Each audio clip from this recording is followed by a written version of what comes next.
Bismillahirrahmanirrahim. Now we are starting with our next paper, that is Octa number 2023.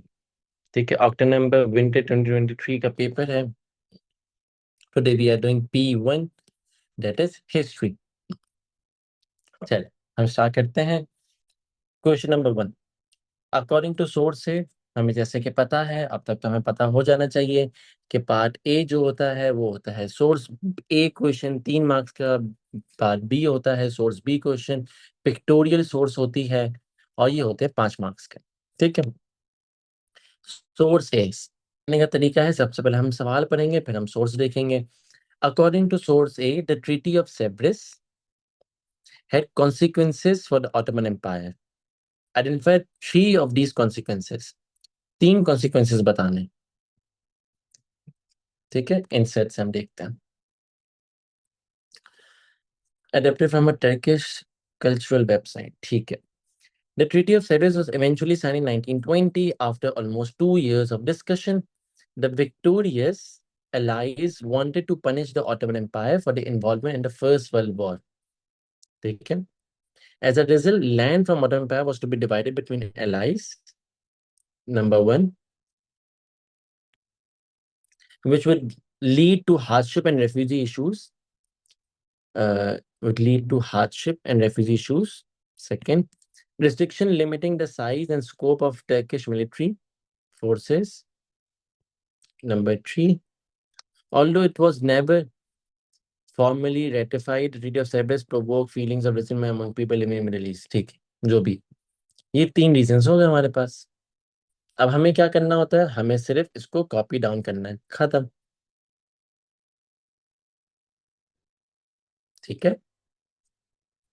सबसे पहला क्या था, land as a result land from Ottoman Empire was divided between allies, lead to hardship and refugee issues, restrictions limiting the size and scope of Turkish military forces. ये 3 चीजें हो गई. ये 3 हमने रीजंस आइडेंटिफाई करे. ट्रीटी ऑफ सेवर्स का क्या था, ट्रीटी ऑफ सेवर्स के कॉन्सिक्वेंसेस हमने आइडेंटिफाई कर लिए. अब हमें इसको सिर्फ लिख लेना है, खत्म. ठीक है. Source B, part B. What can we learn from source B about Indian nationalism in 1921? नहीं भैया, कोई एक्सप्लेनेशन नहीं, कुछ नहीं, सिर्फ डिट्टो कॉपी छापना है, सिर्फ कॉपी करना है बस, उसके अलावा कुछ नहीं करना, कोई रीजन का एक्सप्लेन कुछ भी नहीं, सिर्फ ये लिख देनी, खत्म. What can we learn from source B about Indian nationalism in 1921? हमने बहुत दफा सीख लिया है कि सोर्स बी करने का तरीका क्या होता है. सरफेस फीचर के साथ वैलिड इन्फ्रेंस, दूसरा सरफेस फीचर के साथ वैलिड इन्फ्रेंस. बहुत दफा हमने देखा है. ठीक है, चलें क्वेश्चन तो पढ़ लें. What can we learn source about Indian nationalism के बारे में क्या था 1921. ठीक है, ये देख लिया. A copy of a poster produced by the non cooperation movement Bombay 1921. तो भाई पब्लिक नॉन कॉपरेशन मूवमेंट के बारे में पब्लिक मीटिंग है भाई, ओहो. And Bon fire of foreign clothes. भाई एक बॉन फायर अरेंज करा है, जिसमें हम सारे फॉरेन क्लोथ्स मतलब ब्रिटिश के क्लोथ्स को जलाएंगे. Will take place at the maidan. अच्छा भाई, इन्होंने वो भी दिया हुआ है, वेन्यू भी है, एट एट द मैदान near Elphinstone mill, opposite Elphinstone road station, on Sunday 9 at 6:30 p.m. when the resolution of the Karachi Khilafat Conference and another congratulating Ali brothers and others will be passed. ठीक है. All are requested to attend in Swadeshi clothes of Khadi. Those who have not yet given away their foreign clothes are requested to send them to their respective ward Congress committees for inclusion in the Great Bonfire. इन्होंने एक bonfire arrange करा, इनकी opposition के चक्कर में इन्होंने एक bonfire arrange करा, और जिसमें ये फॉरेन क्लोथ्स को जलाएंगे. ठीक है, एक पब्लिक मीटिंग में. अब इससे हमें इंडियन नेशनलिज्म के बारे में क्या सीखने को मिला, कुछ कमेंट्स हैं आप लोगों के, क्या हमें सीखने को मिला.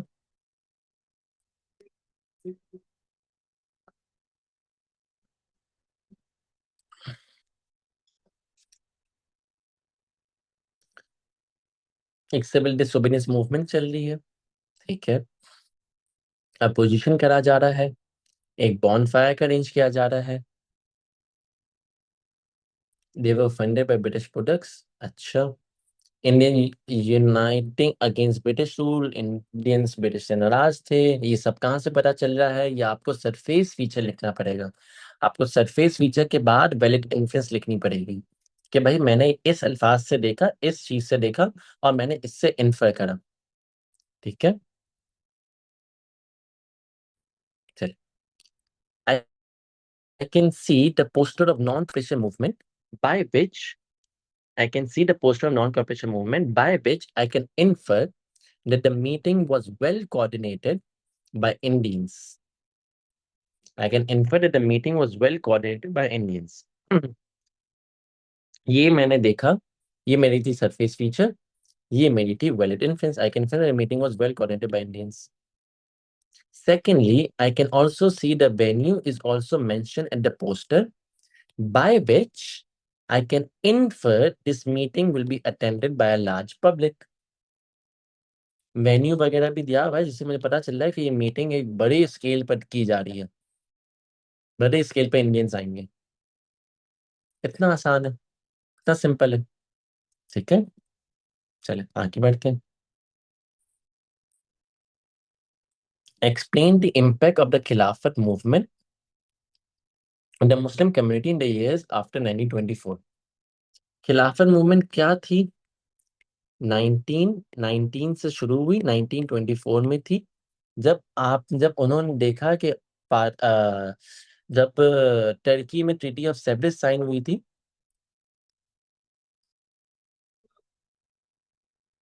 बिल्कुल शोएब, आप लिख सकते हैं, आप 3 बातें लिख सकते हैं, आप 4 बातें लिख सकते हैं, बिल्कुल। खिलाफत मूवमेंट कैलिफ की सीट को प्रोटेक्ट करने के लिए बनी थी।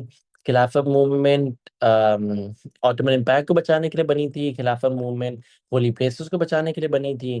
पर यहाँ पर ये बोल रहा है इम्पैक्ट क्या था, खिलाफत मूवमेंट का मुस्लिम कम्युनिटी पर इम्पैक्ट क्या था। अब मुझे इम्पैक्ट बताएं, खिलाफत मूवमेंट का impact.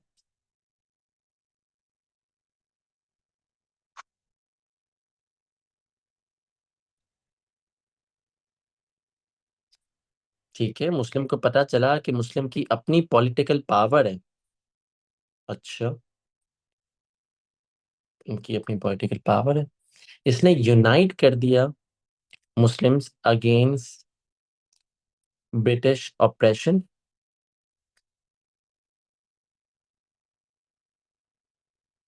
United all Muslims, Muslims are ready to protect their Muslim brothers.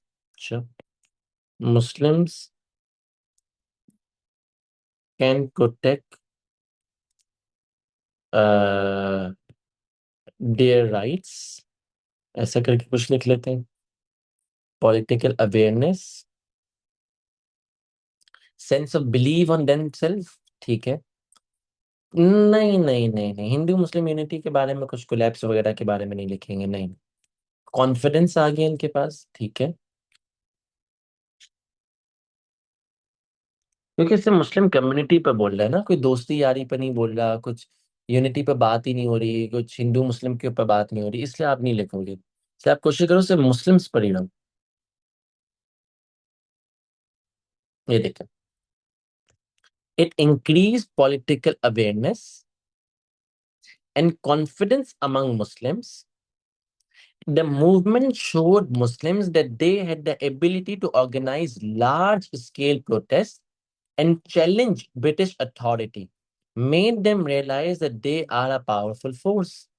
सबसे पहला रीजन ये था। It increased political awareness and confidence among Muslims. The movement showed Muslims that they had the ability to organize large scale protests and challenge British authority, जिससे ये उनको realise हुआ कि वो भी एक खतरनाक फोर्स बन चुके हैं। ये पहली बात थी, यहाँ पर आपको 5 मार्क्स मिल जाएंगे, आपने एक रीजन को एक्सप्लेन कर दिया। अब दूसरी बात, it reduce Muslim dependence on Hindus. After the failure they realise they could not rely on Hindus to achieve their goals, this encourage Muslim to focus on the political struggle and interest. यहाँ पर हम ये बात नहीं करें कि हिंदू मुस्लिम की यूनिटी टूट गई, ये एक मेन इम्पैक्ट नहीं था। ये खिलाफत मूवमेंट का मेन मेन इम्पैक्ट नहीं था। मुस्लिम कम्युनिटी पर जो खिलाफत मूवमेंट का मेन इम्पैक्ट पड़ा वो ये था कि इनकी हिंदू से डिपेंडेंस कम हो गई, कि अब इनको ये लगा कि यार हम भी तो अपना खुद कुछ कर सकते हैं, हमें कांग्रेस पर रिलाय होने की तो जरूरत नहीं है। हमें अपने गोल्स को अचीव करने के लिए हमें कांग्रेस से मांगने की जरूरत नहीं है। हमें क्या करना है, this encourage Muslim to focus on their own political struggle and interest. ठीक है। Lastly it highlighted the importance of leadership and separate identity. खुद की पावर रियलाइज हुई। It highlighted the importance of leadership and separate identity. It also contributed towards the idea of separate Muslim identity, which later became an important step towards the demand for an independent state. इससे मुस्लिम को अपनी leadership और separate identity का पता चला, जिससे it also contributed towards the idea of separate Muslim identity, कि हमारी अपनी मुस्लिम आइडेंटिटी होनी चाहिए, क्योंकि कांग्रेस हमेशा हमारा साथ नहीं देगा for our own goals, for our own demands, for our own rights. तो हमें अपनी आइडेंटिटी को खुद प्रोटेक्ट करना है, और इसी आइडेंटिटी को प्रोटेक्ट करते करते करते हमने पाकिस्तान बना था। पर शोएब आप क्या लिखोगे खिलाफत मूवमेंट का रिजल्ट, रिजल्ट पर आप क्या लिखोगे?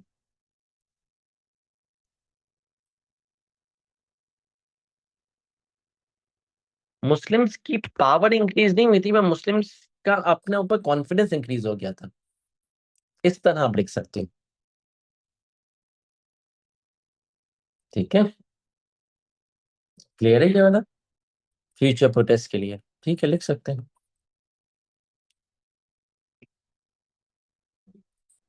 ये वाला सवाल क्लियर है सबको? ये नहीं लिखेंगे मुस्लिम कम्युनिटी पर खिलाफत मूवमेंट का क्या इम्पैक्ट पड़ा, वो आपको सिर्फ उसके बारे में लिखना है। ऑटोमन एम्पायर तो इवेंचुअली टूट ही गया था। आपका कॉन्फिडेंस, आपकी अगर तैयारी अच्छी है तो टेंशन नहीं है। बस तैयारी अच्छी करें आप, मेहनत करें। मेहनत से आगे कुछ नहीं है। अगर आप इतनी मेहनत करें कि काश बोलने का मौका भी ना रहे, आप ये आखिर में ना बोल सकें कि काश मैं ये कर लेता, काश मैं वो कर लेता, काश मैं सर इस्लाम की बात सुन लेता, काश मैं ये क्लासेस को रिलीजियसली अटेंड करता, काश मैं जल्दी क्लास लीव नहीं करता, काश मैं टाइम पर आता, काश मैं छुट्टी नहीं करता, काश मैं दावत में नहीं जाता। कुछ बच्चों से मैं आता हूँ, वो कह रहे हैं सर दावत है ना इसलिए हमने क्लास अटेंड नहीं की। ये कितनी बड़ी बात है। आपको इस वक्त दावत है सारी छोड़ देनी है, आपको सिर्फ पढ़ाई करनी है, आपको सिर्फ एक मोटो होना चाहिए कि पढ़ाई करनी है। बस ग्रेड लाना है। ग्रेड लाकर आपने अपने माँ बाप को भी प्रूव करना है कि यार उन्होंने सही फैसला लिया, और अपने आप को भी प्रूव करना है। अपने आप को भी प्रूव करना है कि हाँ यार देख मैंने ये कदम उठाया, मैंने ये एक टास्क लिया, मैंने एक जिंदगी का एक गोल बनाया, एक शॉर्ट टर्म गोल बनाया, और देखो मैंने अचीव करके दिखाया अपने आप को। मैंने ये अचीव करा, और मतलब मैं कर सकता हूँ। मैं अगर शॉर्ट टर्म गोल्स बनाऊंगा तो मैं कर सकता हूँ, और मैं करूंगा। अपने आप पर बिलीव बिलीव तो रखें आप। बस बिलीव रखें और मेहनत करें। अंधी मेहनत करें, बहुत मेहनत करें, बहुत मेहनत करें, कि रोना आ जाए कि बस यार अब मैं करूंगा तो बस अब खत्म है। उसके अलावा फिर और करें। देखिए कोई मुश्किल नहीं है ये चीजें। ये चीजें में कुछ भी नहीं है, ये चीज बड़ी आसान है। क्या है मतलब, हिस्ट्री तो है, क्वेश्चन मोस्ट प्रोबेबली आपको पता होते हैं।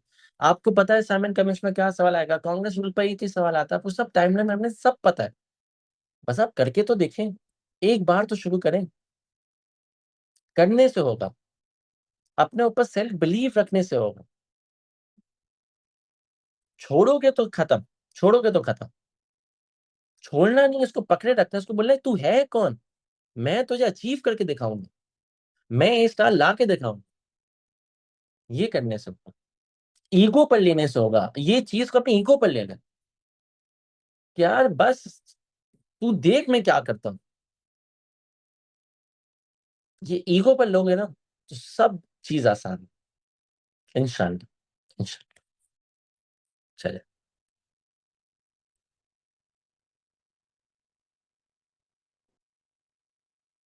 हम्म। हम्म।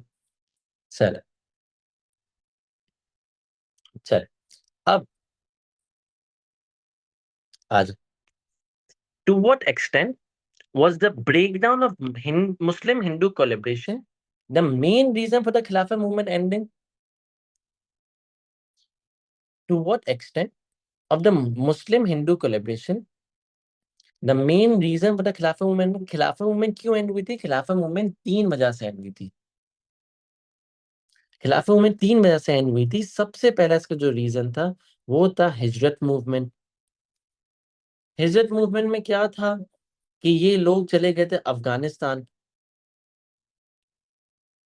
जब अफगानिस्तान 18 से 20 हजार लोग गए तो उनको पता चला कि अफगानिस्तान वाले तो इनको एक्सेप्ट ही नहीं कर रहे, क्योंकि इनके पॉलिटिकल लीडर्स ने इंडिया को बोल दिया था दारुल हर्ब।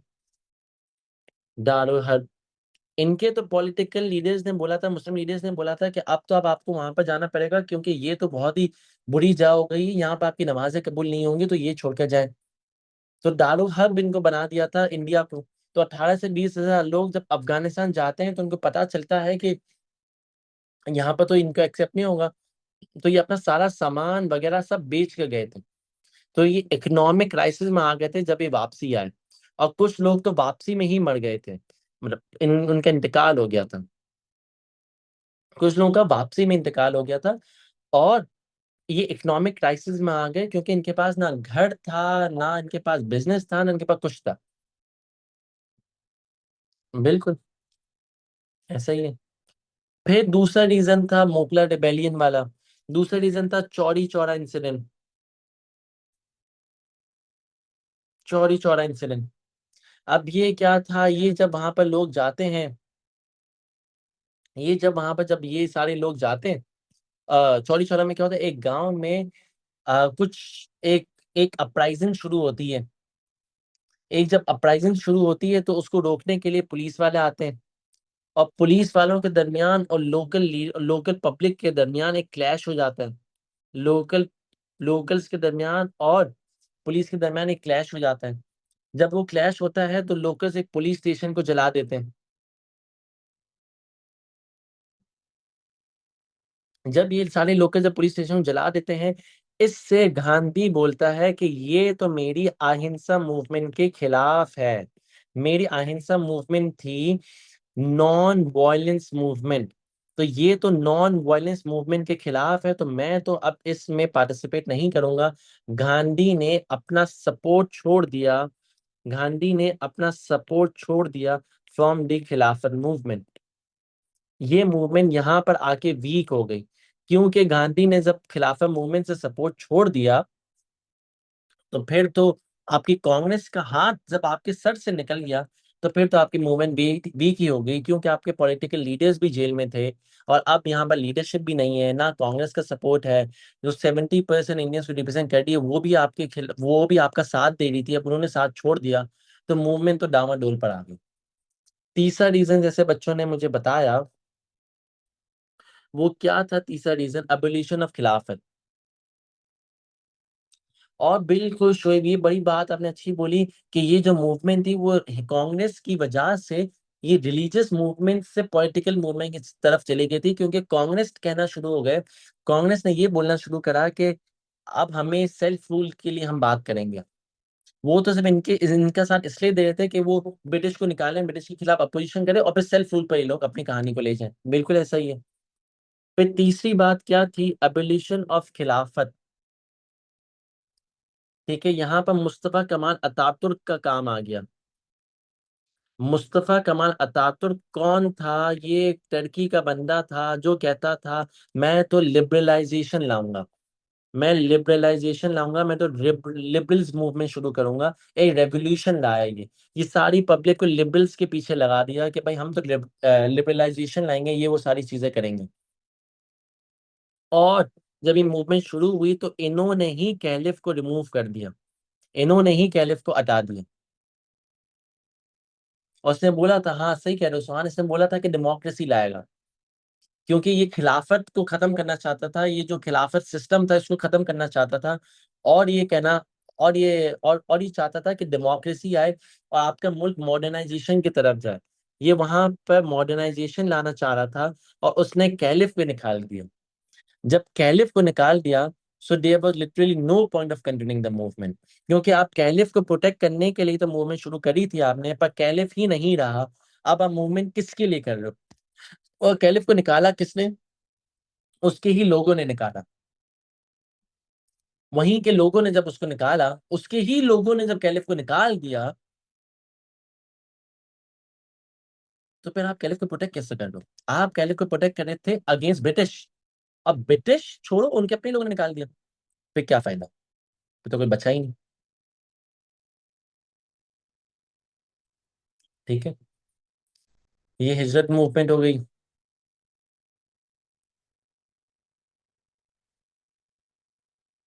हाँ, वहां के लोग वेस्टर्नाइजेशन चाहते थे, वो अब इस्लाम मुस्लिम लीडरशिप को छोड़ना चाहते थे। ये चौरी चौरा हो गया।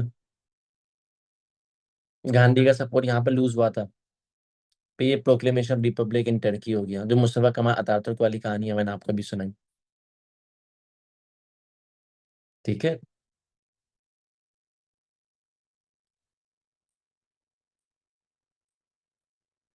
चलो।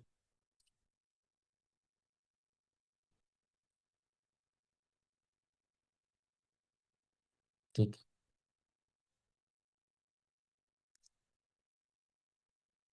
चलो। Question number 2A। Describe the Hindi Urdu controversy. Hindi Urdu controversy क्या थी? ये कब शुरू हुई थी? ये क्या थी? हिंदी उर्दू कंट्रोवर्सी क्या थी? 4 मार्क्स का आसान तरीन सवाल। 1867 में शुरू होती है। हिंदूज चाहते हैं कि हिंदी को ये ऑफिशियल लैंग्वेज बनाए। हिंदूज चाहते थे कि हिंदी को ऑफिशियल लैंग्वेज बनाए।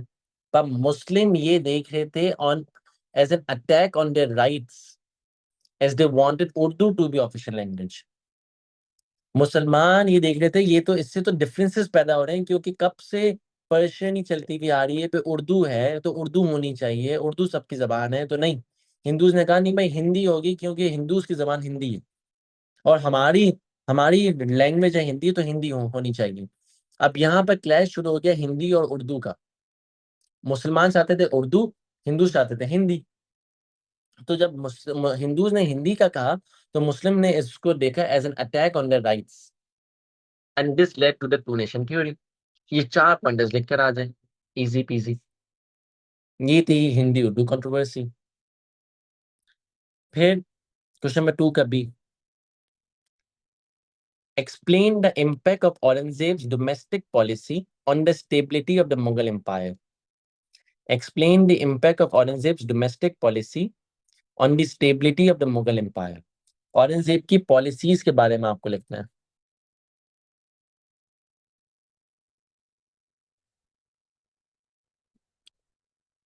ठीक है। अब आपको लिखना है औरंगजेब की डोमेस्टिक पॉलिसी के बारे में। डोमेस्टिक पॉलिसी के बारे में लिखो कि एक तो इसकी जो मराठास के साथ जंग थी, मराठास के साथ वॉर्स थी, वो एक बड़ा मसला था। फिर इसने जिजिया टैक्स भी लगाया था। फिर इसने क्या कराया था? जिजिया टैक्स लगाया था। फिर ये जो वॉर्स थी, नहीं मनसबदारी सिस्टम अब यहाँ पे नहीं लिखेंगे, क्योंकि वो औरंगजेब की पॉलिसी नहीं थी। अब ये जो वॉर्स हैं, ये जो वॉर्स हैं इसमें भी एक मसला था। ये जो वॉर्स थी, ये आपके मुगल एम्पायर को वीक कर रही थी, ये आपकी ट्रेजरी को खत्म कर रही थी।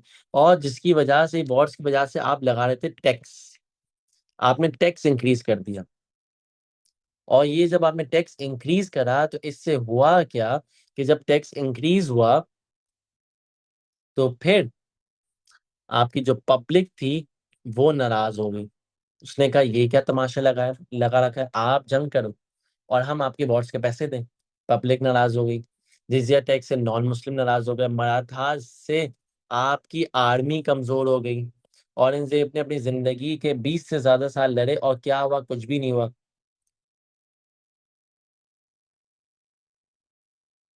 हाँ, सती के बारे में भी आप लिखोगे, बिल्कुल सही बोला। सती को भी बैन करा था। बिल्कुल सही है, चलो उसका आंसर देखते हैं। सबसे पहला पॉइंट आप क्या लिखोगे?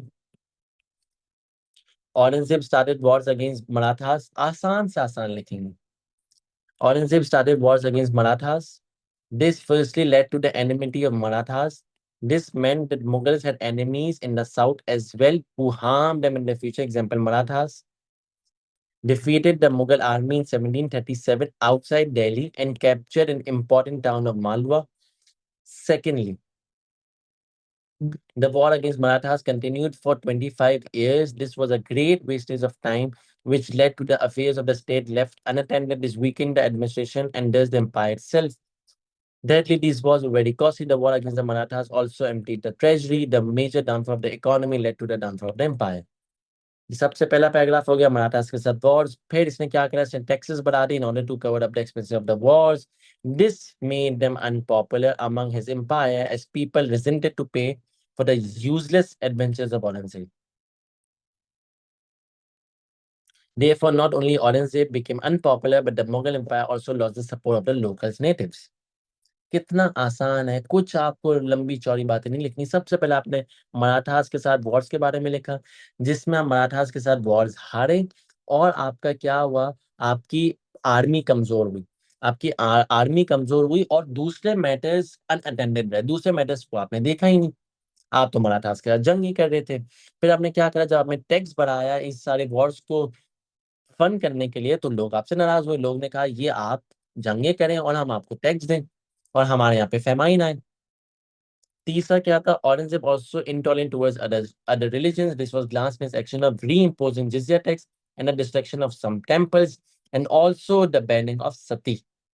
उन्होंने सती को भी बैन करा था, टेम्पल्स तोड़े थे और जिजिया टैक्स को री इम्पोज करा था, जिससे जो नॉन मुस्लिम कम्युनिटी थी, मेजरली हिंदू कम्युनिटी, वो आपसे बड़ी नाराज हो गई थी।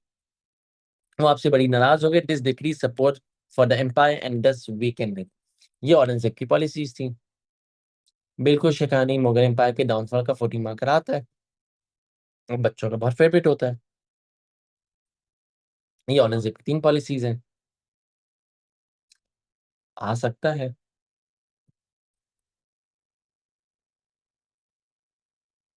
बाकी इंपॉर्टेंट टॉपिक्स हम बाद में डिस्कस करेंगे। यहाँ तक ठीक है, यहाँ तक कोई मसला तो नहीं? तो यहाँ तक सारे बच्चे बता रहे हैं, सारे बच्चों को क्लियर है चीजें?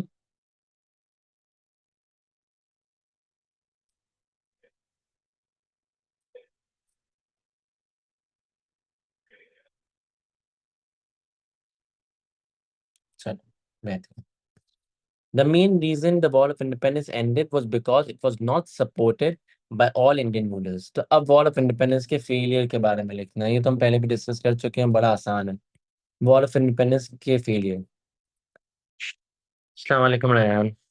वॉर ऑफ इंडिपेंडेंस के फेलियर क्या थे?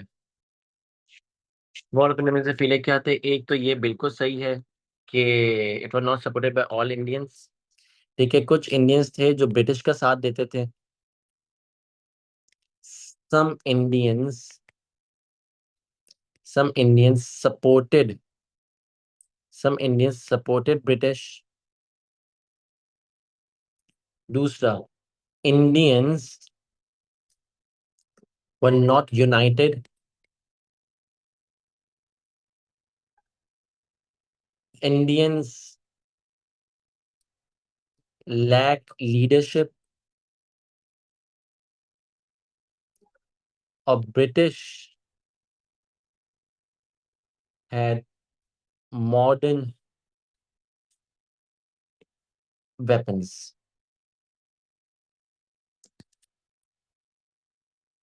British had modern weapons.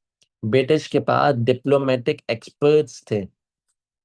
British के पास ऐसे लोग थे, रॉबर्ट क्लाइव जैसे। आपको याद है सर चार्ल्स नेपियर ने क्या करा था? कैसा बेवकूफ बनाया था अमीर ऑफ सिंध को।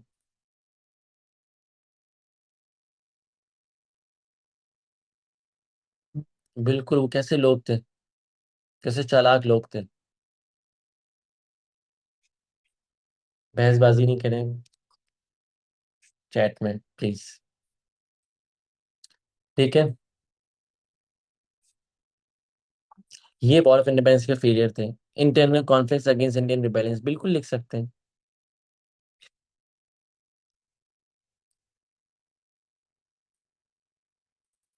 ये चार रीजंस आप लिखेंगे। सबसे पहले, सेंट्रल लीडरशिप नहीं थी, इनके पास कोई भी सेंट्रल लीडरशिप नहीं थी। बहादुर शाह जफर टू अपना अपनी जंग लड़ रहा था, नाना साहब अपनी जंग लड़ रहे हैं, टाटिया टोपे अपनी जंग लड़ रही हैं, लड़ रहे हैं, और रानी और झांसी अपनी जंग लड़ रही हैं। हर बंदा अपनी अपनी जंग अपने अपने मकसद की वजह से लड़ रहा था। उनके अपने अपने मकसद थे, सब अपने अपने मकसद की वजह से लड़ रहे हैं। ठीक है। अब कोई एक चीज पर नहीं लड़ रहा। सारे बंदे एक चीज पर नहीं लड़ रहे, एक एम के लिए नहीं लड़ रहे थे। इनकी लीडरशिप में मसला था। क्योंकि अगर आप कलेक्टिवली जंग करोगे ना, अगर आप कलेक्टिवली जंग करोगे तो आप आगे जाओगे। वरना अगर आप अपने अपने मकसद के लिए लड़ रहे हो तो ब्रिटिश और डिवाइड एंड रूल पॉलिसी के तहत आपको तो खा जाएगा। फिर लैक ऑफ वेपन्स। टाटे टोपी भी एक एक लोकल रूलर था, जो एक फ्रीडम फाइटर कह सकते हैं। वो था जो वॉर ऑफ इंडिपेंडेंस में जंग कर रहा था अगेंस्ट ब्रिटिश। ठीक है। Lack of weapons. The British army was far more advanced, organized and well equipped compared to the Indian rebels. The Indians mostly use outdated weapons like swords, guns, ये सारी बातें आप लोग देख लें, पढ़ लें। Lack of support from all over India. ठीक है, सब इंडियंस, इसको तो लैक ऑफ फाइनेंशियल रिसोर्सेज भी लिख सकते हैं, पर आप उसको एक्सप्लेन किस तरह करोगे ये सोच के लिखना। ये अगर ये पैराग्राफ आप पहले लिख लेना, फिर अगर पेपर में आए तो आप वो बातें लिख सको। वरना ये चार बिल्कुल आसान है। ठीक है। Lack of support from all over India. जैसे कि कश्मीर का जो रूलर था, जो डोगरा फैमिली के पास कश्मीर था, वो तो उन्होंने इंडियंस को वॉर ऑफ इंडिपेंडेंस में सोल्जर्स प्रोवाइड करे थे कि भाई आप इन सोल्जर्स के साथ लड़े, आप इन सोल्जर्स से मारे, आप इनसे मारे, जो करना है करें। सही है। ब्रिटिश के बाद राइफल्स थे, ब्रिटिश के बाद मॉडर्न वेपन्स थे, ब्रिटिश के बाद कैनन्स थे। आपके पास क्या था? कुछ भी नहीं था। तो बहुत सारे जो लोकल रूलर्स थे वो ब्रिटिश का साथ दे रहे थे। वो इसलिए साथ दे रहे थे क्योंकि वो फ्यूचर देख रहे थे कि यार ब्रिटिश का फ्यूचर है। और ये कभी भी जंग में साथ देते ना, तो कभी भी हारने वाले का आप साथ नहीं देते, आप जीतने वाले का साथ देते। क्योंकि वो तो हार जाएगा इवेंचुअली, और अगर आप जीतने वाले से दुश्मनी कर लोगे तो वो अगला फिर आप पर हमला करेगा। हाँ, AK-47 तो उस वक्त नहीं आई थी, उस वक्त राइफल्स थी। पर आप तलवार के साथ भाग रहे हैं, सोचा आप तलवार के साथ भाग रहे हैं और वहीं से वो आपको गोली मार रहा है, या उसने कैनन चला दिया, आप क्या करेंगे? कुछ नहीं कर सकते। इंडियंस की यूनिटी नहीं थी। The Hindus, Muslim, Prince, landlord, soldier had all separate goals. For example, Rani of Jhansi fought for the whole state. Nana Sahib wanted his pension. Others wanted the Mughal Empire to return. सब अपना अपना था, unity नहीं थी। हम्म, ठीक है। ये ball of independence आसान तरीन सवाल। हम्म, ठीक है। तो आसान तरीन सवाल, इसमें कोई मुश्किल नहीं। फिर सवाल है, describe the terms of the Lucknow pact of 1916। आपको 1916 की लखनऊ पैक्ट के बारे में बताना है। अच्छा भाई, अगर लखनऊ पैक्ट पर अगर हम थोड़ी सी गुफ्तगू करें तो लखनऊ पैक्ट 1916 में हुई। ये हिंदू एंड मुस्लिम यूनिटी के बारे में थी। आप लोग क्या आंसर तैयार रखते हैं क्या? ठीक है, हिंदू मुस्लिम यूनिटी के बारे में थी। और इसमें ये हुआ था कि हिंदूज ने आपकी बहुत सारी बातें मानी थी। हिंदूज ने बोला था कि सेपरेट इलेक्टोरेट्स भी हम आपको देंगे। हिंदूज ने कहा हम आपको सेपरेट इलेक्टोरेट्स भी देंगे, हम आपके लिए 1/3 सीट्स भी हम आपको देंगे, हम प्रोविंशियल ऑटोनॉमी भी आपको देंगे। और हिंदूज की आपने कौन सी बात मानी? आपने मानी सेल्फ रूल की डिमांड, आपने अपनी भी डिमांड कर ली।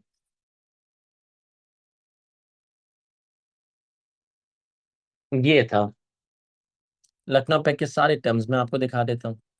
ये थे टर्म्स लखनऊ पैक्ट के। कांग्रेस ने सेपरेट इलेक्टोरेट्स आपका माना, बोला भाई ठीक है, 3/4 अगर कम्युनिटी अग्री नहीं होगी तो हम कोई भी लॉ पास नहीं करेंगे, और हम आपको 1/3 सीट्स भी देंगे। And then demand was that any law should be passed by last majority in any provincial council should become a binding on the government। अगर कोई लॉ पास हो गया तो फिर वो आगे भी लॉ पास होना पड़ेगा। प्रोविंशियल ऑटोनॉमी भी हम आपको देंगे, हम रिलीजियस माइनॉरिटीज भी देंगे। फिर एक सातवीं बात जो आपने कांग्रेस की मानी थी, वो आपने मानी थी ही सेल्फ रूल की डिमांड। ठीक है। अरमान क्या कह रहे हैं? ठीक है अरमान, मैं देख लूंगा। ठीक है। ये बात समझ में आई अरमान? आप ये बताएं, आपको ये बात समझ में आई कि नहीं आई? आपको लखनऊ पैक्ट समझ में आया कि नहीं आया? ये बताएं सबसे पहले। बाकी सबको लखनऊ पैक्ट क्लियर है?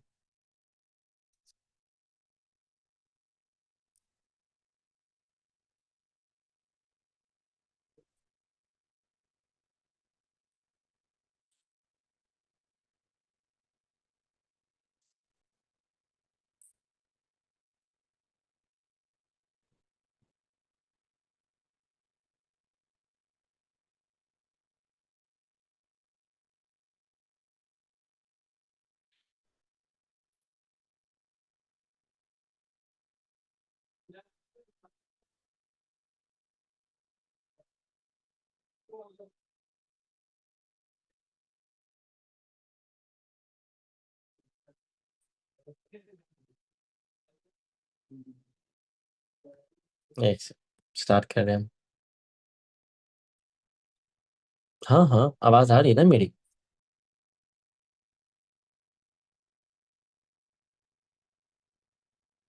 ठीक है। मेरी आवाज क्लियर है? ठीक है।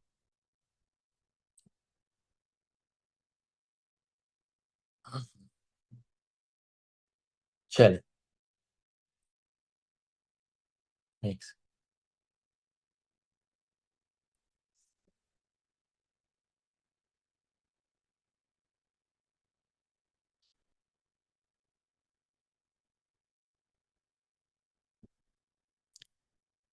चल, ये था क्वेश्चन नंबर 3 का ए।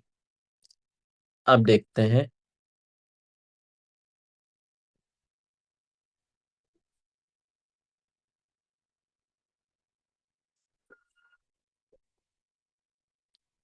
क्वेश्चन नंबर 3 का बी। Explain how the Hindu community oppose the partition of Bengal. Exam में क्या करना चाह रहा है? एग्जाम में क्या हमारे साथ खेलना चाह रहा है? एग्जाम में इतनी आसान चीजें पूछ रहा है। हम पूरा साल मेहनत करें और ये देखें कितनी आसान बातें पूछते हैं। ये कह रहा है कि हिंदू कम्युनिटी ने अपोजिशन पार्टीशन ऑफ बंगाल को किस तरह अपोज करा। तो किस तरह करा? इन्होंने स्वदेशी मूवमेंट स्टार्ट करी। इन्होंने बर्निंग ऑफ ब्रिटिश गुड्स करे। हिंदू कम्युनिटी ने मुस्लिम स्टूडेंट्स के साथ से मना कर दिया था कि हम मुस्लिम स्टूडेंट्स के साथ स्कूल में भी नहीं बैठेंगे। इन्होंने रायट्स, हंगामे, प्रोटेस्ट ये सब शुरू कर दिया था। There was assassination attempts on viceroy and Muslim leaders। ये भी लिख सकते हैं। दे स्टार्टेड वायलेंस, बिल्कुल वायलेंस के अल्फाज भी यूज कर सकते हैं। इसके आपको तमीज से 3 पैराग्राफ पर बनाना है। खत्म।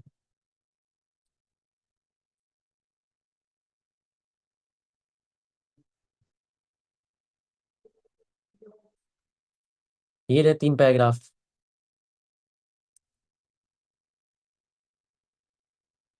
स्वदेशी मूवमेंट के बारे में बता दोगे, फिर वॉयलेंस अक्रॉस कंट्री के बारे में बता दोगे, फिर दिल्ली दरबार पर जो इन्होंने करा। दिल्ली दरबार का वाकया भी आप लिख सकते हैं कि इन्होंने क्या करा। इन्होंने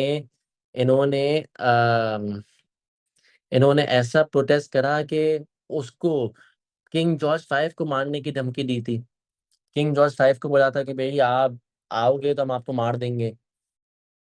तो उसको अपना कैपिटल भी शिफ्ट करना पड़ा था ब्रिटिश को। ब्रिटिश ने अपना कैपिटल शिफ्ट करा था, कैलकाटा से दिल्ली करा था। ये 3 पॉइंटर्स आप लिख लेंगे जो अभी हमने ऊपर डिस्कस करे। सही है, ये आसान सवाल था, किसी को मसला तो नहीं, बिल्कुल। असेसिनेशन अटेम्प्ट के बारे में भी आप लोग लिख सकते हैं, यहाँ पे लिखें। बताइए, ये वाले सवाल में भी तो कोई मसला तो नहीं, कोई परेशानी तो नहीं, सब अमन है, सब ठीक है।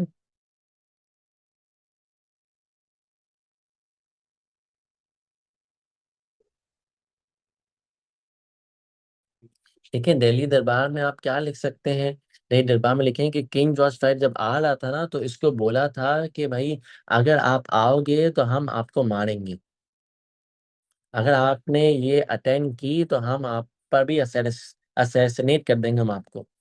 फिर जब वो आया था तो फुल सिक्योरिटी के साथ आया था, जब फुल सिक्योरिटी के साथ आया तो किसी ने भी उसको वेलकम नहीं करा, उसका बिल्कुल ही कोल्ड वेलकम हुआ था,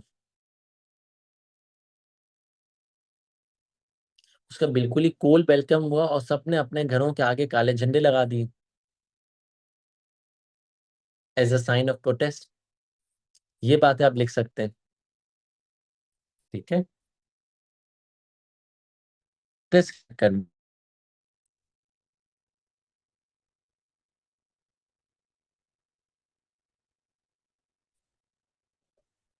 बिल्कुल। चल, क्वेश्चन नंबर 3 का सी। The Second World War and its aftermath meant the British had little interest in agreeing the future of the subcontinent before 1947। अभी थोड़ा सा ट्रिकी है, इसको अगर ध्यान से सुनोगे ना तो समझ में आ जाएगा। ध्यान से सुन, ध्यान से हम इसको पढ़ेंगे। The second world war and it's aftermath, aftermath का मतलब होता है रिजल्ट, अगर किसी को ये अल्फाज मुश्किल लग रहा हो तो। meant that the British had little interest in agreeing the future of the subcontinent before 1947। Second world war two के सेकेंड वर्ल्ड वॉर के बाद ब्रिटिश का अब बड़ा ही कम इंटरेस्ट बचा कि वो सब कॉन्टिनेंट के बारे में कुछ सोचें।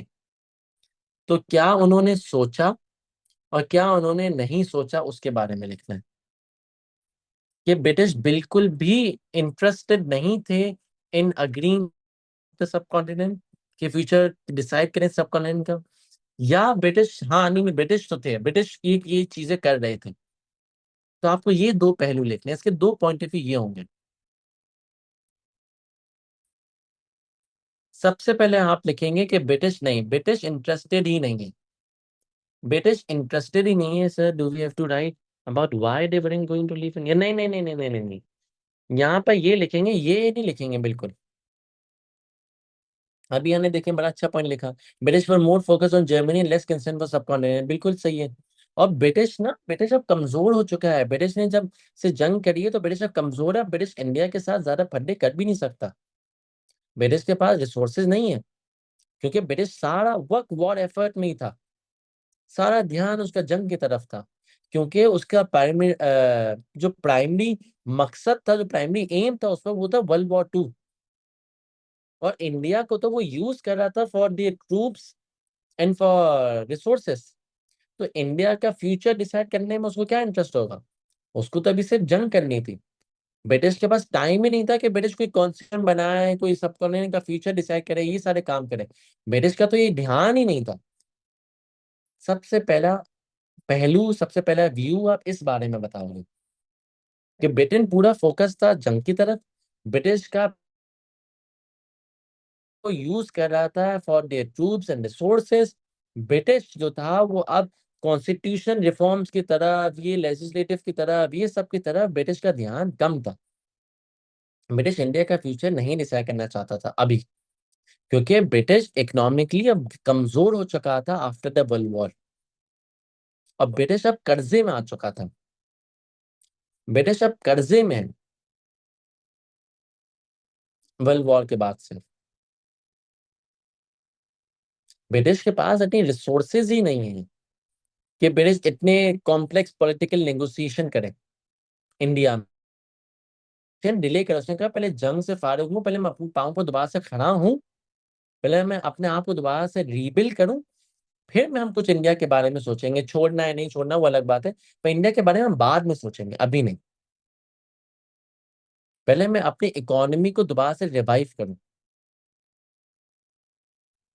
ठीक है। ये आपने एक व्यू लिखा कि ब्रिटिश इंटरेस्टेड नहीं था इंडियंस इंडियंस को आजादी देने में, इंडियंस का कोई भी चीज डिसाइड करने में ब्रिटिश इंटरेस्टेड नहीं था। फिर आप लिखोगे ना, ना ना ना ना, ब्रिटिश तो बहुत इंटरेस्टेड था इंडियंस का फ्यूचर डिसाइड करने में। ये तो आप गलत कह रहे हैं। ब्रिटिश तो बहुत खुश था।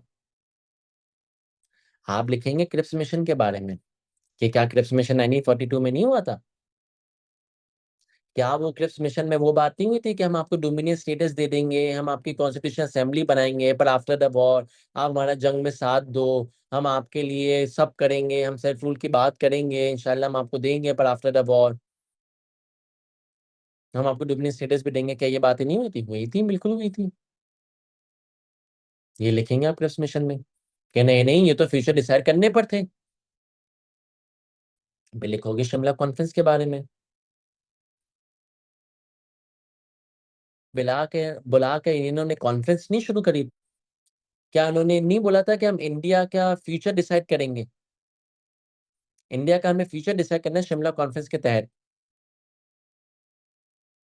क्या उन्होंने नहीं बोला था कि 5 हिंदू, 5 मुस्लिम, एक सिख, एक क्रिश्चियन, 2 अदर स्केड्यूल कास्ट के लोग आएंगे और हम इंडिया का सोचेंगे कि इंडिया में अब इलेक्शन कब करवाना है, क्या करना है, क्या चीजें हमें करनी है, इंडिया को आजादी देनी है नहीं देनी, प्रोविंशियल स्टेटस चाहिए, प्रोविंशियल ऑटोनॉमी चाहिए, फेडरल की पावर नहीं चाहिए, क्या जो भी है, क्या वो नहीं करना? क्या उन्होंने नहीं करा शिमला कॉन्फ्रेंस? बिल्कुल की थी। और इंडिया के फ्यूचर के लिए डिसाइड की थी। बिल्कुल आप लिखोगे ये। फिर लिखोगे क्या 1946 में कैबिनेट मिशन प्लान नहीं हुआ था? जब क्लेमेंट एटली थे वाइसरॉय, क्या कैबिनेट मिशन प्लान नहीं हुआ? क्या इन्होंने ये नहीं बोला था कि अब हम 3 ग्रुप्स बनाएंगे?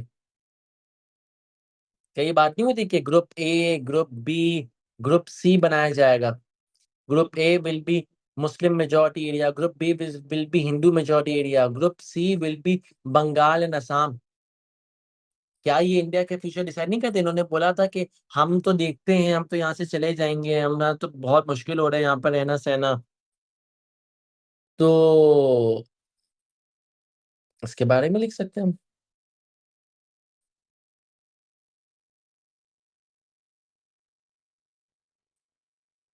क्या ये बातें नहीं हुई थी? मुझे बताएं कि यहाँ तक सबको समझ में आया।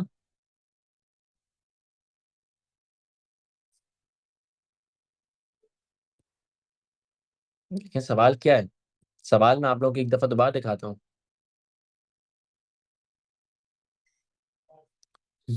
जवीर सच में ये मॉन्टेक सैमफर्ड रिफॉर्म बहुत ही गलत है ये तो होना ही नहीं चाहिए। और और मुझे वो कौन कह रहा था? हसनैन। हसनैन आप हो यहाँ पर? सर डिलीट कर दिया क्या कमेंट? हाँ, हसनैन ने डिलीट करा।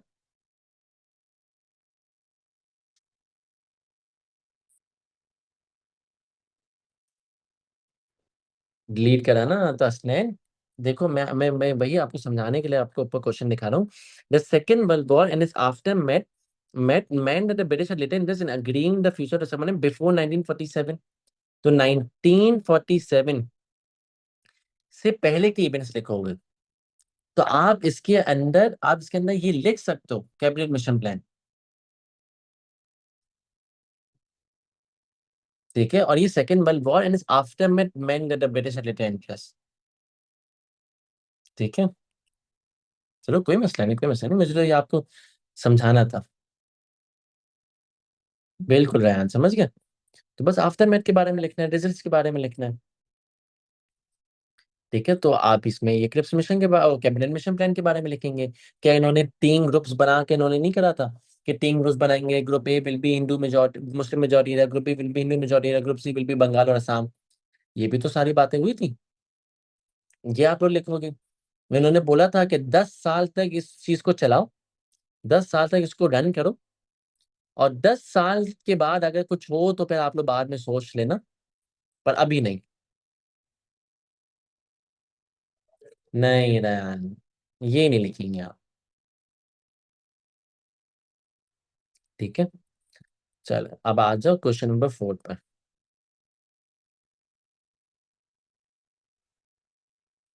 Describe the achievements of Benazir Bhutto foreign policy between 1988 and 1990।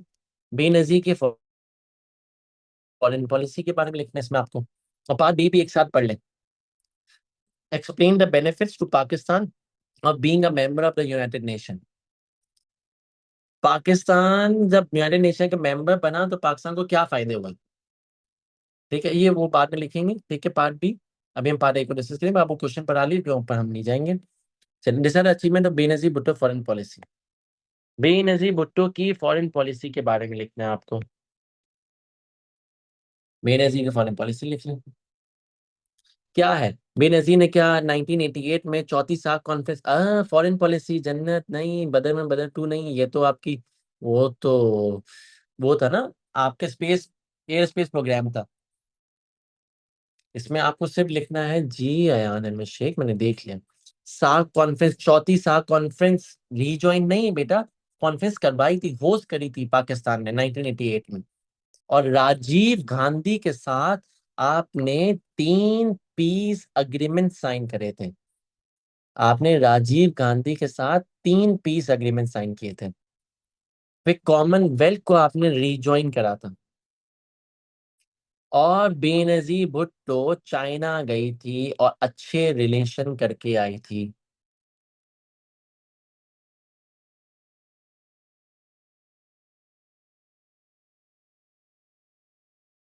3 piece again Rajiv Gandhi के साथ साइन करे, दूसरा मार्क कॉमनवेल्थ को ज्वाइन कर, तीसरा मार्क बेनजीर चाइना के साथ गए, पॉजिटिव रिलेशन साइन कर आए, पॉजिटिव रिलेशन कर आए। ये 4 बातें लिखेंगे, 4 मार्क। अब आ जाओ यहाँ पर कि पार्ट बी।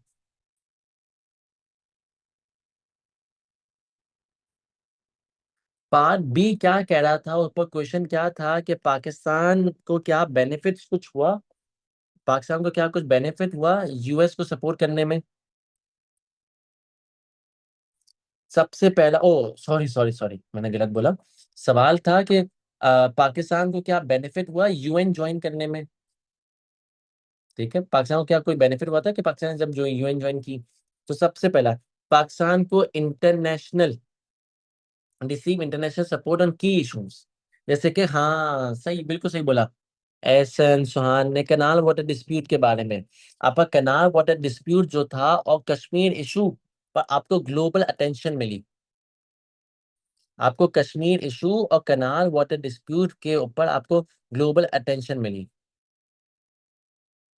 और आपकी तो मदद करी गई थी, आपको तो सपोर्ट मिली थी कनाल वाटर डिस्प्यूट में। वर्ल्ड बैंक के साथ यूएन ने आपको मिलाकर आपके साथ ये ट्रीटी साइन की थी।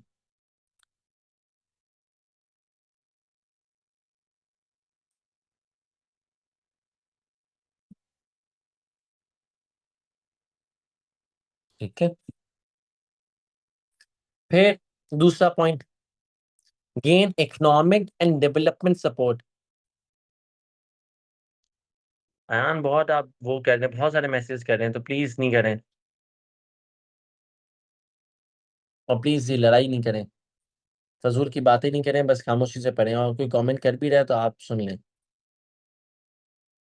और बस बार बार कमेंट नहीं करें। आप एक दफा करते तो मैं पढ़ लेता। ठीक है, मैं पढ़ लेता हूँ सबके कमेंट पढ़ लेता हूँ। अब ऑब्वियसली पॉसिबल नहीं है कि मैं सबको एक एक इंडिविजुअली जवाब देता रहूँ, पर सबके कमेंट पढ़ लेता हूँ। सही, gain economic and development support.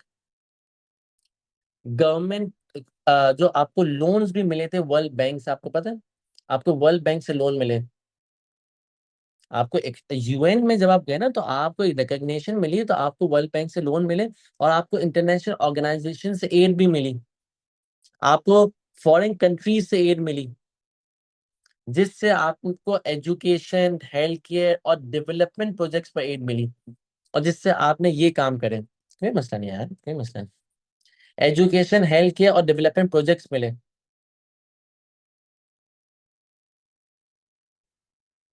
ठीक है, एजुकेशन, हेल्थ केयर और डेवलपमेंट प्रोजेक्ट्स की आपको एड मिली और आपने ये इंप्रूव करा।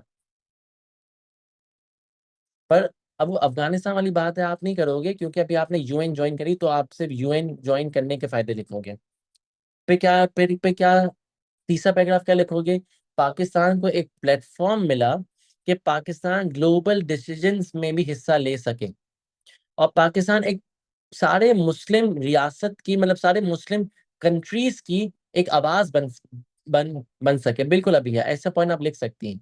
और अभी जो मैं बात कर रहा हूँ, अब मैं ये बात कर रहा हूँ कि पाकिस्तान ग्लोबल डिसीजन मेकिंग में भी शामिल हो गया, क्योंकि यूएन में तो सारे बड़े बड़े डिसीजन लिए जाते हैं। यूएन में तो सब डिसीजन लिए जाते हैं, तो उसमें पाकिस्तान भी इनपुट देगा। Took part in discussions on international peace and security, और पाकिस्तान ने अपना भी इनपुट दिया। This allows Pakistan to present its view, influence global policies and build diplomatic relation with other countries। बिल्कुल जैसे अभी पाकिस्तान ये काम कर रहा है, अभी रिसेंट वॉर को कम करवाने के लिए, खत्म करवाने के लिए। पर यूएन में तो सब बातें होती हैं। यूएन में तो पैलेस्टाइन इशू भी रेज हुआ था। यूएन में तो हर इशू रेज होता है, क्या नाम होता है, डिस्प्यूट भी जैसे रेज हुआ था, दूसरी कंट्रीज ने पार्टिसिपेट करा हुआ, क्या नाम होता है, डिस्प्यूट में। तो ऐसे कोई भी मसले हो तो पाकिस्तान ये कर सकता है। हाँ, आप लिख सकते हैं अयान अहमद शेख, बिल्कुल आप लोग आपकी बात लिख सकते हैं कि पैलेस्टीन कॉज कोई पाकिस्तान ने रेज करा था यूएन में। ठीक है, अब बातें समझ में आई, बातें क्लियर है, ये वाली बात। यहाँ तक जरा मुझे सब एक ईमानदारी से बता दें, यहाँ पर सबको क्लियर है, मजा आ रहा है, समझ में आ रहा है, पढ़ने में आ रहा है, पॉइंटर्स बना रहे हैं हम, तीन तीन तीन रीजन लिख रहे हैं 7 मार्कर में, ये सब चीजें क्लियर हो रही हैं। हर एक बच्चा मुझे बता दे।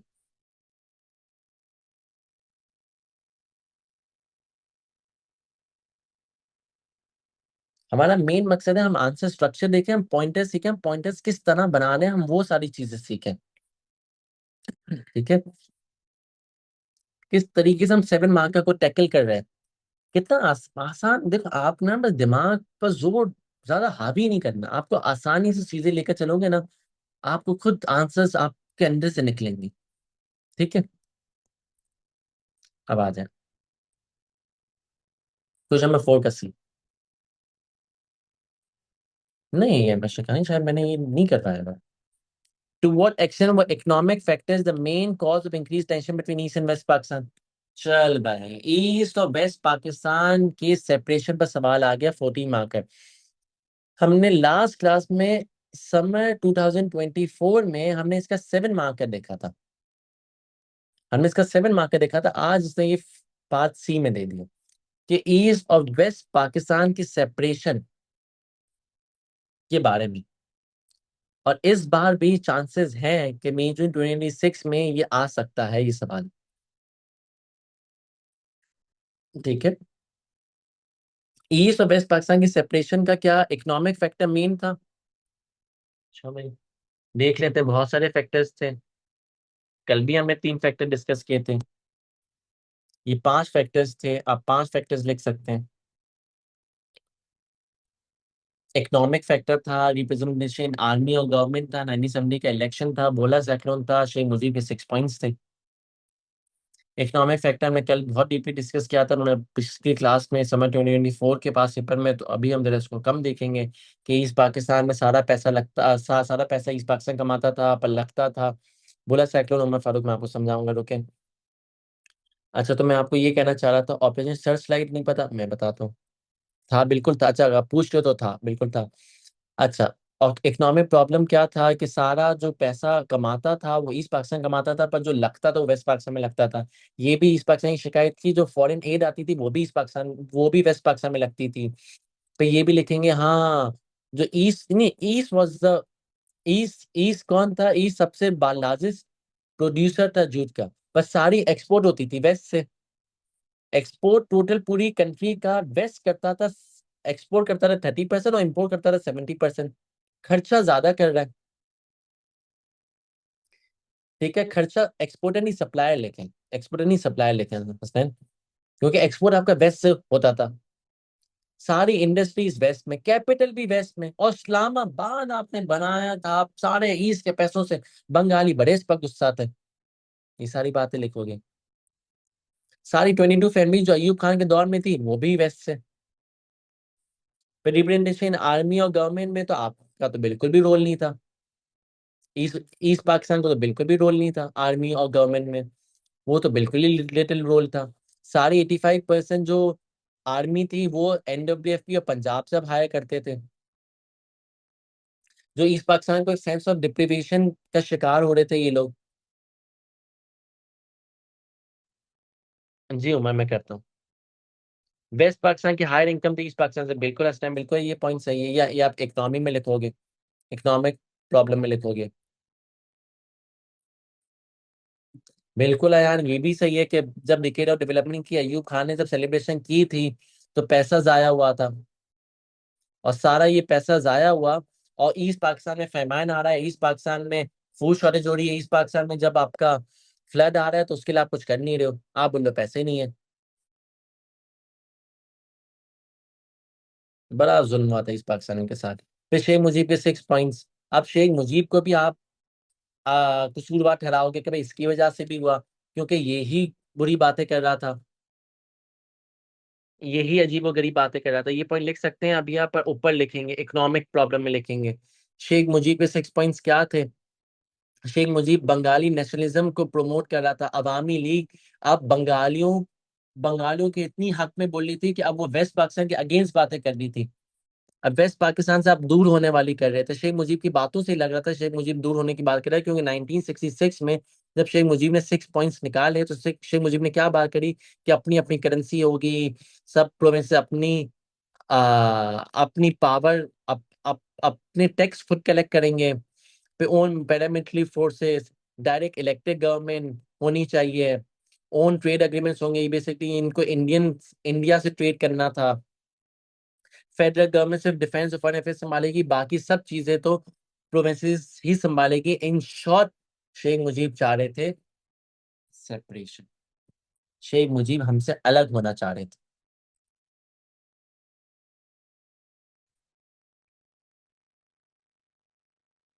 बिल्कुल बिल्कुल ऐसा है।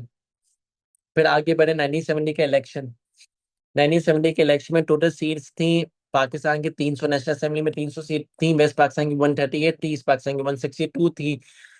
जो रिजल्ट थे वो भुट्टो को भी नहीं पता थे, भुट्टो ने सोचा भी नहीं था कि ये रिजल्ट निकलेगा कि ईस्ट पाकिस्तान की सारी सीटें अवामी लीग जीत जाएगी। अवामी लीग 162 में से 162 सीटें जीती। और फिर अवामी लीग ने वहां पर बोला कि अब तो मेरी गवर्नमेंट है। और भुट्टो जीता 81 seats in west Pakistan in 4 provinces. बिल्कुल सही है यार। और भुट्टो एक नई डेफिनेशन ले आया डेमोक्रेसी की। डेमोक्रेसी का मतलब होता है कि जो मेजोरिटी कहेगी वो होगा। भुट्टो ने कहा नहीं नहीं नहीं नहीं, डेमोक्रेसी ये नहीं होती। डेमोक्रेसी तो ये होती है कि जो सबसे ज्यादा प्रोविंसेस में जीतेगा, क्योंकि मैं सबसे ज्यादा प्रोविंसेस में जीता हूँ। मेरी तो जो वेस्ट पाकिस्तान में मैं 4 प्रोविंसेस में जीता हूँ, तो मैं तो फिर गवर्नमेंट बनाऊंगा। और आप तो सिर्फ एक प्रोविंस में जीते हो। शेख मुजीब कह रहे क्या बोल रहे हो यार, आप क्या बोल रहे हो, समझ में नहीं आ रही आपकी बात। जो आप बोल रहे हो वो आप समझ पा रहे हो। शेख मुजीब बिल्कुल हक्का बक्का रह गया, बोल क्या रहे हो बेटा, मैं 162 सीटें जीता हूँ, आपसे डबल सीटें जीता था मैं। अब वो एक प्रोविंस में जीता, 10 में जीता, 15 में जीता, वो तो अलग बात है। पर मेरी पास मेजोरिटी है तो मैं गवर्नमेंट बनाऊंगा। तो मेजोरिटी सीट्स में कह रहा है भाई मैं तो वेस्ट पाकिस्तान में जीता हूँ, clearly can not make the federal government of its own. फिर भुट्टो और शेख मुजीब में क्लैश हो गया। भुट्टो कहता है 4 प्रोविंसेस में, मुजीब कह रहा है मैं तो मेजोरिटी सीट्स में जीता हूँ। और शेख मुजीब को आप पावर ट्रांसफर नहीं कर रहे थे। शेख मुजीब का पावर ट्रांसफर ही नहीं कर रहे हो। शेख मुजीब कह रहा है भाई मुझे प्राइम मिनिस्टर बनाओ। भुट्टो कह रहा है नहीं मैं आपको बनने नहीं दूंगा। याया खान भी डिले कर रहा है, याया खान पावर ट्रांसफर ही नहीं कर रहा। तो फड्डेबाजी शुरू हो गई। फिर मुक्ति बहिनी बन गई, ऑपरेशन सर्च लाइट शुरू हो गया। ऑपरेशन सर्च लाइट क्या था? ऑपरेशन सर्च लाइट क्या था कि वेस्ट पाकिस्तान ने शुरू करा था ऑपरेशन सर्च लाइट। वेस्ट पाकिस्तानियों ने ऑपरेशन सर्च लाइट शुरू करा। जनरल टिक्का खान को बना के भेजा था वहां का लीडर, कि आप जाएंगे इस आर्मी को लीड करेंगे। आपने वेस्ट पाकिस्तान से ईस्ट पाकिस्तान में 90,000 लोग भेजे, और वहां पे ईस्ट पाकिस्तान ने मुक्ति बहिनी बना ली, अपनी ओन लिबरेशन आर्मी बना ली। पे इंडिया पाकिस्तान की जंग हो गई, और पे इंडिया ने ईस्ट पाकिस्तान की मदद करी इन गेटिंग सेपरेशन, और पाकिस्तान आर्मी ने इवेंचुअली सरेंडर करा। जब सरेंडर करा तो इससे पे बांग्लादेश बन गया। ये सारी बातें लिखेंगे।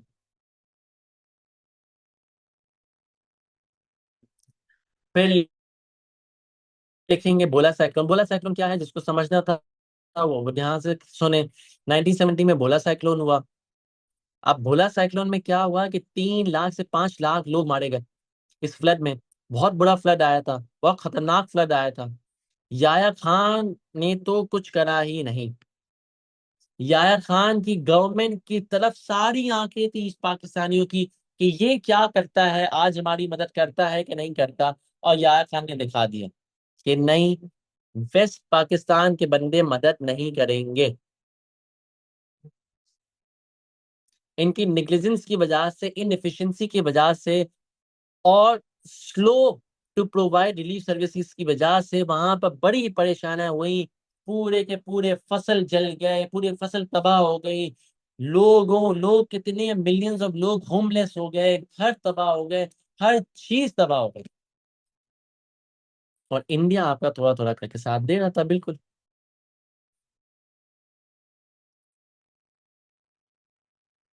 Awami League used the disaster to highlight incompetency of Western government, helping them to win a landslide victory. West Pakistan also stopped Indian aid, which was given to West Pakistan. West Pakistan ने बोला कि भाई India हमारी मदद नहीं करेगा, India हमारी मदद नहीं करेगा।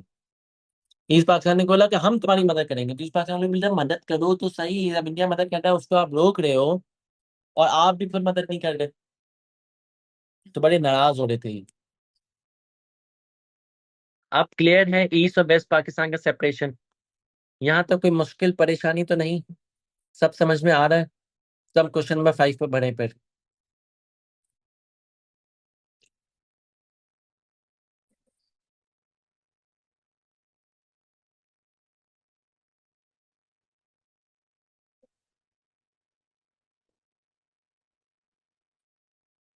बयान ही लिखने की जरूरत नहीं है ना कि ईस्ट और वेस्ट पाकिस्तान अलग क्यों है, इसमें ये इंटरवीन के बारे में लिखना क्यों है। ठीक है, इसलिए चलो। Describe the impact on Pakistan in 1990 of its inability to meet the terms of Pressler amendment. अच्छा, इम्पैक्ट क्या था पाकिस्तान के ऊपर जब पाकिस्तान वो प्रेस्लर अमेंडमेंट की टर्म्स को मीट नहीं कर पाया। और पार्ट बी भी देख लें। Explain why Zulfikar Ali Bhutto's government ended in 1977। Zulfikar Ali Bhutto की गवर्नमेंट क्यों 1977 में एंड हुई। तो जुल्फिकार अली भुट्टो का डाउनफॉल भी लिखना है। तो ये पार्ट ए और पार्ट बी है, अब हम इसको डिस्कस करते हैं। अच्छा भाई, पार्ट ए क्या कह रहा है। पार्ट ए कह रहा था कि क्या वो हुआ था, प्रेस्लर अमेंडमेंट की जब टर्म्स को आपने मीट नहीं करा था तो क्या इम्पैक्ट था। बिल्कुल सही है, आप इकोनॉमिक सैंक्शंस लगा दी थे यूएस ने। यूएस ने इकोनॉमिक और मिलिट्री एड आपकी बोला बस, अब नहीं मिलेगी आपको इकोनॉमिक और मिलिट्री एड। जो F-16 की डिलीवरी थी, जो F-16 की डिलीवरी थी वो भी रोक दी। आपको याद है पाकिस्तान ने पैसे दे चुका था F-16 जेट फाइटर्स के। पाकिस्तान ने F-16 जेट फाइटर्स के पैसे दे दिए थे, पर उसको फिर सप्लाई नहीं मिली थी F-16 जेट फाइटर्स की। और पाकिस्तान और यूएसए के रिलेशन बहुत खराब हुए प्रेस्लर अमेंडमेंट की वजह से।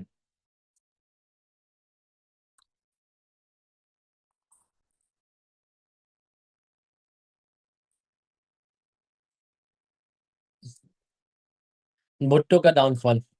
भुट्टो का डाउनफॉल क्यों आया, भुट्टो के डाउनफॉल के क्या रीजन थे। एक तो पीएनए रीजन थी कि आपने पीएनए के खिलाफ इलेक्शन लड़ा था। और जब आप पीएनए के खिलाफ इलेक्शन लड़ रहे थे तो 9 डिफरेंट पॉलिटिकल पार्टीज ने आपके खिलाफ, मर्डर केस भी एक रीजन था, वो हम बाद में डिस्कस करते हैं। 9 डिफरेंट पॉलिटिकल पार्टीज ने पीएनए बनाई थी, पाकिस्तान नेशनल अलायंस, और भुट्टो के खिलाफ इलेक्शन में खड़े हुए थे 1977। पर हुआ क्या? कुछ भी नहीं हुआ। रिगिंग का इल्जाम लगा भुट्टो के ऊपर। भुट्टो के ऊपर रिगिंग का इल्जाम लगा। बोला कि भुट्टो ने इस इलेक्शन में रिगिंग की है, क्योंकि भुट्टो 200 में से 154 सीटें जीत गया। अयान अमशा, मैंने आपका आंसर देख लिया। अच्छा ठीक है, तो भुट्टो ने क्या करा? भुट्टो 154 सीटें जीता और बाकी जो 9 डिफरेंट पॉलिटिकल पार्टीज थी वो हार गई। और इतनी मेजोरिटी 75% वोटों के साथ भुट्टो जीता। ये बिल्कुल ही एक अनरियलिस्टिक बात है कि भुट्टो के पास इतनी भी कोई सपोर्ट नहीं थी, इतनी अंधाधुंध भी सपोर्ट नहीं थी कि भुट्टो ये इलेक्शन जीते। तो पीएनए ने इल्जाम लगाया कि आपने रिगिंग करी है। They said that we do not accept the result of these elections and the government has wrongfully turned the results in its favor with the help of state machine.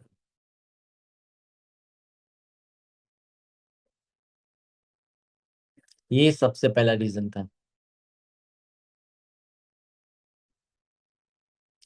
दूसरा reason क्या है कि दोनों parties में the friction between two parties grew and both were not willing to step aside. Government ordered the arrest of anyone who goes against it. ये कौन सी? PNA ने basically यहाँ पर अब शुरू करा था प्रोटेस्ट। लोगों ने प्रोटेस्ट शुरू करे और एक चीज शुरू हुई थी, ऑपरेशन व्हील जैम। 1977 में शुरू हुआ था, पहिया जाम जिसको आप कहते हो। 1977 में ऑपरेशन व्हील जैम ये शुरू हुआ था भुट्टो के अगेंस्ट। आम पब्लिक ने करा था, ट्रांसपोर्टर्स ने करा था ऑपरेशन व्हील जैम 1977 में। लोगों ने इतने प्रोटेस्ट करे, भुट्टो ने लोगों को अरेस्ट करा। क्यों पारस? क्योंकि आप पीएनए तो प्रोटेस्ट कर रही थी कि आपने रिगिंग करी है, अब आपकी सपोर्ट नहीं है, आप यहाँ से चले जाएं। आपने नेशनलाइजेशन करके आपने बिल्कुल मुल्क का तबाह तबाह और बर्बाद कर दिया। आपने उल्टी सीधे काम करे, ये सारे काम करे। तो लोग निकल आए, भुट्टो ने उनको अरेस्ट करा तो लोगों ने और बाहर निकले। लोग जब और बाहर निकले तो और बड़े प्रोटेस्ट हुए। तो army played its role and tried to end the situation their own way. On 5th July 1977, Ziaulak, Chief of Army Staff of Pakistan, stepped in and proclaimed martial law in the country. He took all the powers in his hands and arrested Bhutto. He also suspended the Constitution of 1973. Ziaulhaq आया और जियाउलक ने इस situation को संभाला और फिर martial law लगा दिया, क्योंकि ये सिचुएशन हाथ से निकल रही थी। और भुट्टो को फिर अरेस्ट वगैरह करा। तीसरा रीजन क्या था? एफएसएफ, जो आप में सब सारे बच्चे कह रहे हैं एफएसएफ, थ्रू ऑपरेशन फेयर प्ले। बिल्कुल बिल्कुल, जो ऑपरेशन फेयर प्ले आप सारे बच्चे कह रहे हैं। ओ, एफएसएफ जो आप सारे बच्चे कह रहे हैं, फेडरल सिक्योरिटी फोर्स ने नवाब अहमद कसूरी को मारा था। नवाब अहमद कसूरी का मर्डर केस था। नवाब अहमद कसूरी का मर्डर केस था ये। और जे ए रहीम और सिविली बीटन। जे ए रहीम को बहुत मारा गया और नवाब अहमद कसूरी को तो ऊपर ही पहुंचा दिया एफएसएफ ने। और इसका सारा का सारा इल्जाम लगा था भुट्टो के ऊपर कि भुट्टो ने करवाया, क्योंकि भुट्टो की अपोजिशन पार्टी का बंदा था ये। तो सारा इल्जाम भुट्टो पर लगा और जिया ने यही देखा कि अगर मुझे पावर में आना है तो मुझे भुट्टो को गिराना पड़ेगा। भुट्टो को गिराना नहीं, भुट्टो को टंगाना पड़ेगा। भुट्टो को डेथ सेंटेंस सुनानी पड़ेगी अगर मुझे पावर में आना है तो। ये 3 रीजंस थे भुट्टो के डाउनफॉल के।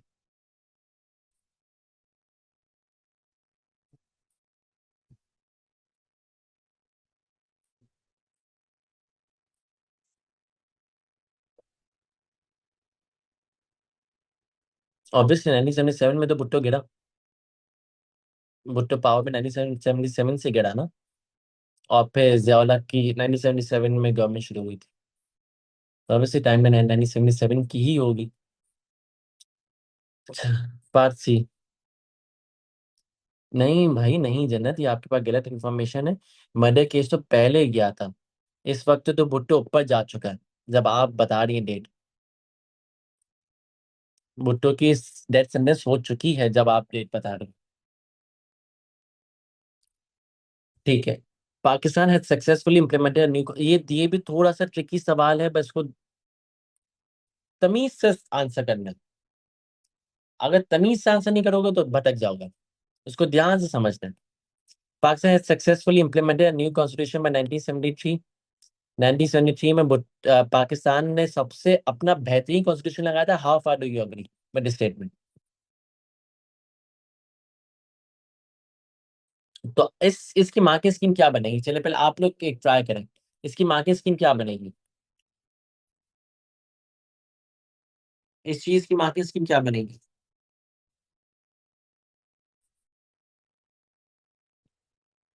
सारे कॉन्स्टिट्यूशंस को आप कंपेयर करेंगे। सबसे पहले तो आप लिखेंगे objective resolution. Objective resolution. Objective resolution कब आया था? लियाकत अली खान, तो ऑब्जेक्टिव रेजोल्यूशन कब आया था?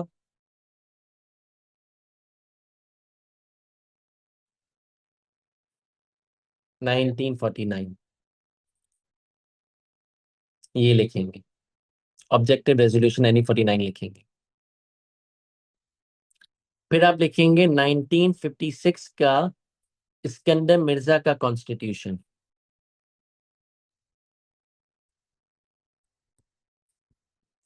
फिर लिखेंगे आप 1962 का अयूब का कॉन्स्टिट्यूशन, जनरल अयूब का, यहाँ पे सिकंदर मिर्जा का।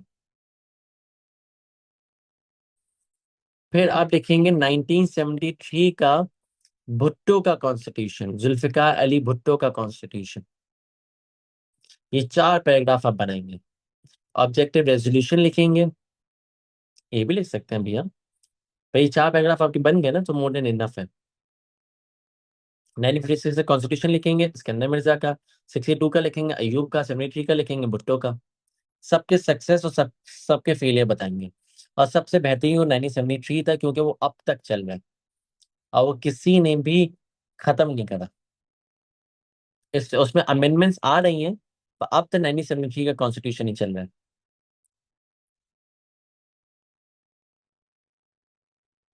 तो सब में क्या क्या हुआ, क्या पॉजिटिव बातें थी, क्या नेगेटिव बातें थी, ये सारी बातें लिखी। जैसे ऑब्जेक्टिव रेजोल्यूशन ने एक बेसिक फ्रेमवर्क करा, एक बेसिक वो बनाया। हाँ, वो चेंज भी आप नहीं कर सकते, क्योंकि उसमें एक लॉ है कि जो चेंज करोगे वो मुल्क का गद्दार होगा। ये भी है उसके अंदर। बस हुआ तो नहीं ना, बस खत्म। ठीक है। तो ऑब्जेक्टिव रेजोल्यूशन में यही था कि एक बेसिक फ्रेमवर्क बनाया। भाई सुहानी, चार पैराग्राफ आप लिख लें, मॉडर्न इनफ है। एक पॉजिटिव एक नेगेटिव ना लिखें आप, थोड़ा सा दो दो पॉजिटिव दो दो नेगेटिव तो लिखें हर एक कॉन्स्टिट्यूशन के, कि क्या क्या इसमें हुआ, क्या क्या अच्छी बातें थी, क्या क्या फेलियर थे। या हर एक कॉन्स्टिट्यूशन के बारे में लिखेंगे। बस सारे कॉन्स्टिट्यूशन डिस्कस करना, आपका आंसर बन जाएगा।